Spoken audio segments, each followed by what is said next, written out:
Hello, hello, hello. Welcome to WyzGyz Entertainment. This is your host, Wyman. Uh, ref- Welcome to the video where I reflect on ComicsGate. Um, so basically, I effectively joined ComicsGate in 2019. And by the way, if you are curious about ComicsGate and you happen upon the Wikipedia entry, just know that a bunch of idiots got together and threw that together, and at a certain point they locked it so we couldn't edit it so that it was accurate. So it sheds a bad light on everyone. So ignore the Wikipedia entry. Actually, take anything you read in Wikipedia with a grain of salt. The whole big reason I never donate to Wikipedia is because they're very one-sided on a lot of things. They're very uh, biased. Um, and then, and also no longer seems to be a product of the community because there are some entries you can never change anymore. You don't have the ability to edit it. All right, so I think the best way to learn about ComicsGate, to be honest, is just to go on Twitter, do or YouTube, and do a search for hashtag. Well, not necessarily hashtag, but on Twitter you could do a search for hashtag ComicsGate. You can also do ComicsGate without the hashtag, of course, but the people who started early were using it as a hashtag in the beginning. Some people have since either removed it or removed the hashtag part of it. And on YouTube, just search for ComicsGate. Excuse me. It's ComicsGate, all one word. Um, and some background to ComicsGate for those who don't know. It's kind of a movement, if you will, a movement. Um,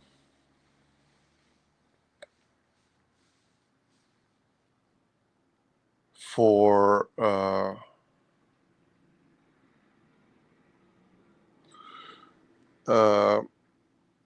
in the comics industry. So in the comics, last 5 to 10 years, maybe about the last 10 years, SJWs or social justice warriors invaded the industry.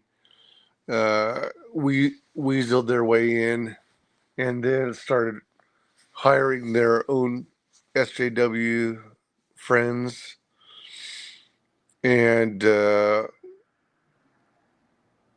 filled up all the slots and started pushing ESG and DEI.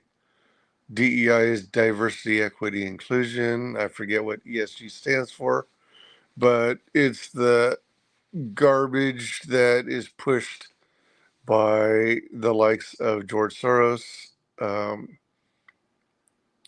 BlackRock, Vanguard, and as we recently learned, uh, a portion of the government called USAID, excuse me, that is basically a Democrat slush fund intended to funnel money to wherever they need to. Uh, and chunks of it were used to, for example, fund making comics about transgendered people in Peru. That was crazy. Um, but it was funding useless projects that were irrelevant, that were just intended to push an agenda, push DEI, which is the act of hiring and promoting into prominent roles and important positions of power. Um, Anyone who's classified as disenfranchised or um, um, a minority. Uh, the problem is one of the things they push is women, which is odd because women are the majority of the world's population.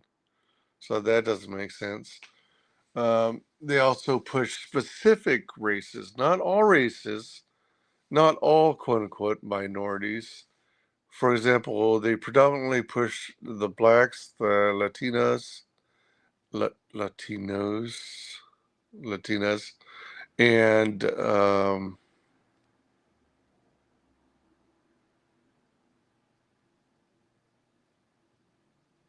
those are those are the main ones, I guess. And then and then they push transsexuals, transgendered, and bi people. Basically, DEI is just another form of racism and sexism because they're omitting or excluding um, white and sometimes white males predominantly, sometimes white females, but to a lesser extent. And they're definitely against gingers or redheaded people, redheaded, fair skinned, usually. So those are people that are discriminated against through the very act of pushing DEI. So there were cases where in the what we call the big two, DC and Marvel, I didn't really pay much attention to other places like Image and Dark Horse. So I don't know if they were trying to push DEI through those uh, areas as well, but it was mostly through DC and Marvel where uh, almost like a light switch, suddenly superhero, all our popular superheroes became gay or transsexual or bi, and it all roughly happened around the same time. And the reason they do so is because they know that if they try to create characters from scratch, not only would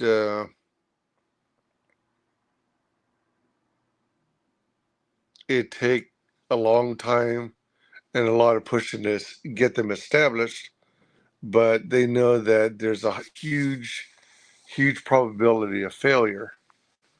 That's why they take well-known IPs, Superman, Batman, Wonder Woman, Nightwing, and convert them to something they're not. They already take something that is beloved to people, something that people have grown up with since childhood, decades in the making, and they repurpose them and change their whole canon storyline to fit this DEI narrative. So ComicsGate was like, all right, we're the fandom. As the fandom, we request or we'd prefer that you don't go jamming in these weird storylines that are all centered around sex and race. But they wouldn't listen. So went at it for some time, but still they wouldn't listen. They didn't care about the fandom anymore. They didn't care about canon. So ComicsGate's like, okay, if that's the case, then we still want our entertainment. We still want something that we enjoy reading and getting involved in, and stories that we want to delve into. So let's start self-publishing. Let's create our own product. Let's create our own stories. So a bunch of artists, writers, inkers, colorists, basically got into the business of self-publishing. And I call it a community. Not everyone agrees with using that term, but it's a group. Wait, is it a conglomeration? It's a group of individuals with the same ideals of telling a good story and not pushing politics and race and sex into it, and trying to return the comics industry back to its former glory when you had superheroes as the ideal as in uh, beautiful buxom women and manly beefed up uh, guys. So effectively, your cheesecake and beefcake. Um, as time has gone by with these DEI agendas, characters have gradually become more and more androgynous, so they don't look male or female. Women are looking more mannish. Men are looking meek and wimpish, if that's a word. So our intention is to focus on creating good content and stories and, you know, deliver quality artwork, stories, and such. So,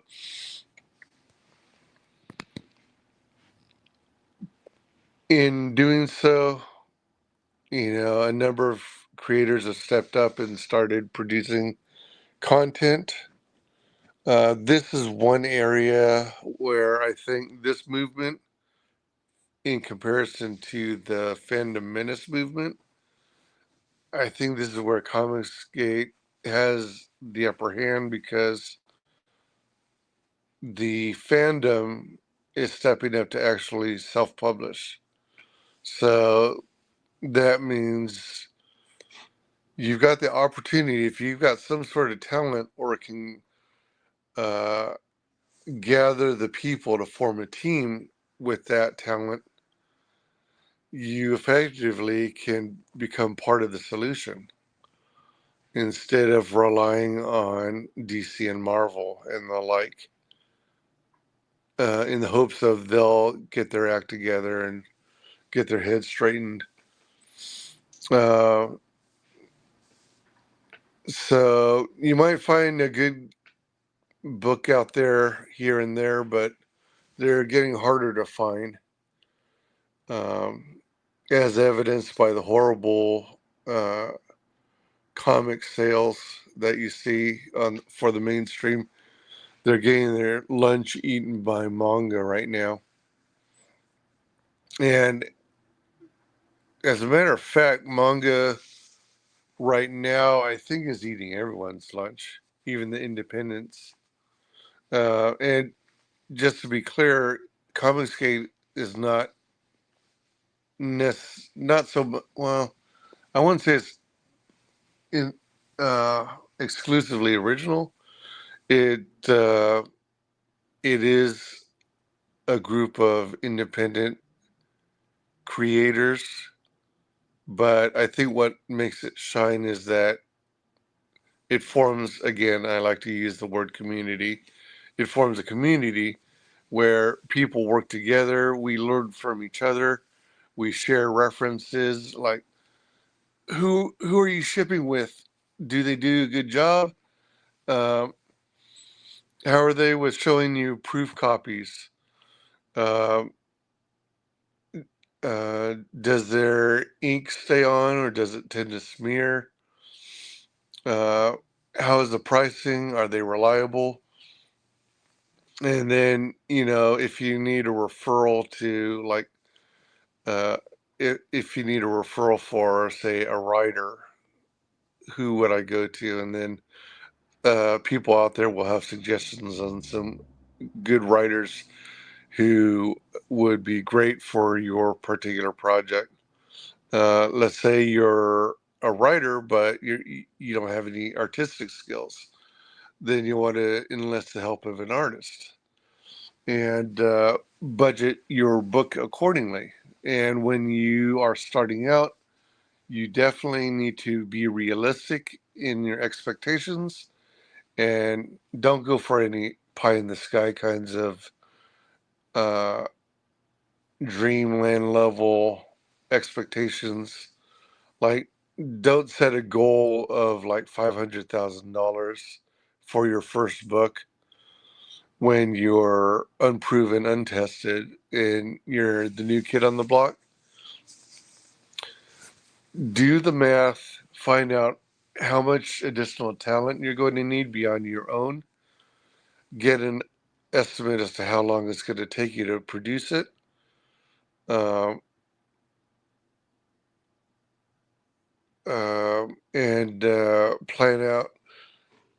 plan enough to budget how much you're going to need to cover uh, uh, processing of the book and shipping, how much you might need to pay a penciler, how much you might need to pay an inker. Sometimes inkers and pencilers are one and the same. How much you'll need to get a writer if you're not a very good writer. Um, like, I think I have some reasonable drawing skills, but they're nowhere near where I want it. And I don't think I'd be a very good writer. But I'm gonna see what I can come up with, and and then run it by people, because I would eventually like to release a title of my own.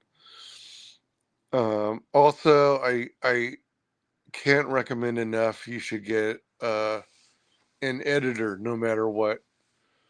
There's nothing more a turnoff on a book than misspelled words or poor grammar. Unless you explicitly have a character who has poor grammar, but I don't really see a point in having such a character in your book. But editors are so very important. Don't underestimate the need for an editor. So I still strongly consider myself ComicsGate. I still believe in ComicsGate. Every 6 months or so, there always seems to be a rise in drama, and that is going to happen anytime you have a group of people trying to work with one another. There's going to be some outcasts. You're going to find some who are uh, pretending to be nice and go with the flow, but end up stabbing you in the back. It's the same challenges you'd experience otherwise, even if you were on your own as an independent comic creator. There are, as I was trying to say, many other independent comics out there, but I think it's actually to our advantage that we try and work together, uh, try and support each other, go on each other's streams. Um, for support, try and drum up more business for each other, especially in the projects we most believe in. Um, obviously, there's going to be some titles you're more jazzed about than others, and that's natural. That's normal. So no biggie. Nothing to be ashamed of. Um, and just don't let your ego get to you, and try not to get sucked into the drama. I know sometimes when it comes to drama, if you're a creator, if you're a YouTuber, for example, drama sells. But really, try and do your best to avoid that stuff. It's not worth it in the end. You might get a momentary bump, but I don't think drama helps long term. That's just me. Um, so yeah, I still think ComicsGate is great. We have a blast. We're not necessarily for the faint of heart. If you get offended easily, then it might not be the place for you. But as as it, as Deckard Cain would say in Diablo, stay a while and listen. But hang out and chat, get to know people. Get to know what they're like. Listen to what the panelists have to say. Listen to what the panelists argue about. you know, and don't be surprised if some people talk over others. That's kind of what happens when it comes to a streaming format when you have panelists, uh, more two or more panelists on screen at the same time. Um, people will occasionally speak over one another, but part of it is the technology and the timing of the transmission of the audio and video, and other is just like rudeness or accidentally speaking on top of another.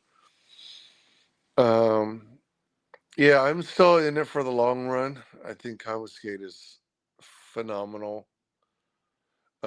I excuse me. Um, I still intend on releasing a book eventually, but things have been delayed. I've been quite last 4 years. I've been quite depressed because of the Biden administration economy, and I was so afraid that the DNC was going to steal the election again and force us into another 4 years of dread and rising costs and negativity and racism. Uh, so I lost a lot of my drive to stream and build my channel. So consequently, I went down from I think in my peak, I think I was nearing 600 subs, but I'm probably somewhere around 437 subs now. So, slowly trying to put out more content. Um, I do want to go back into promoting indie comics, specifically ComicsGate and ComicsGate friendly. Um, I'm still up in the air on platforms. I definitely am in full support. Well, I'm in full support of those who are promoting or have their campaign on Fund My Comic. To a lesser degree, Indiegogo, since Indiegogo is going netsoid again, and to an even lesser extent, Kickstarter. So I kind of go back and forth. as to whether I want to start supporting campaigns on Kickstarter. I personally don't like backing on Kickstarter because I think it's more confusing, and I don't like how they split the payments between the cost of the book or the product you're ordering and the shipping. I can see there could be benefits to it, where if something doesn't fulfill, at least you don't lose the cost of the shipping as well. But as far as I'm concerned, I would prefer just being charged everything up front so I know, and then I can just wait for it to arrive. Um, that's my view on it. And those who use BackerKit, I find that quite confusing too, because it's unclear as to what I backed and what I hadn't backed. So I never know if I'm buying duplicates or triplicates of the same thing. If I'd previously ordered some of this stuff initially or what. But I think that confusion is mostly, excuse me, when BackerKit is used on the back end.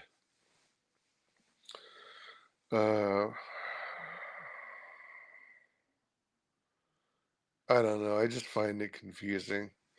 So I rarely go to Kickstarter at all. And that's why I had been until recently been promoting only Indiegogo campaigns. Um, but now, since Fund My Comic is a thing now and it's live, I heavily support those who are on fundmycomic.com. FUNDMYCOMIC.com.